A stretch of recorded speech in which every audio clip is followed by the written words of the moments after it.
मचियहि बैठल सासु त बहू आया रज करई बहू आया रज करई हो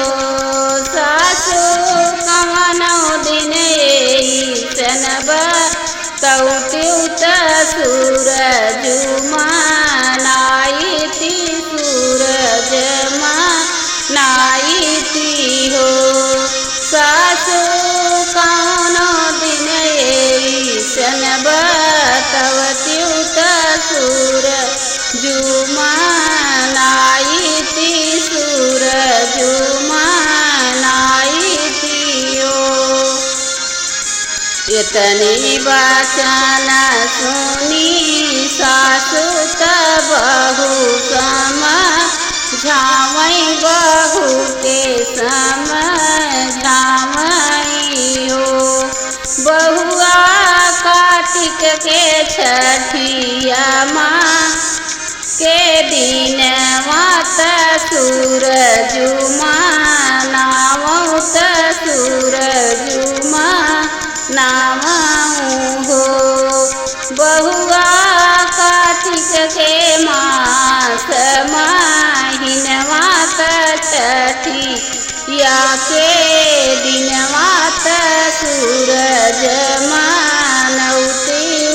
सूरज मानवती हो। इतनी वचन सुनी सीता त शुभ दिन स्नान की शुभ दिन स्नान की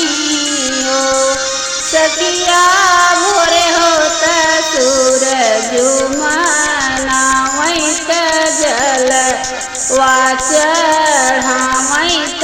जलवा चढ़ावई हो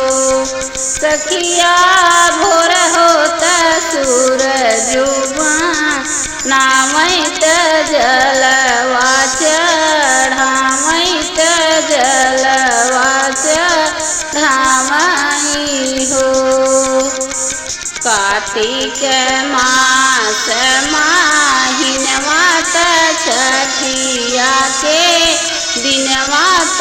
छठिया के दिनवई हो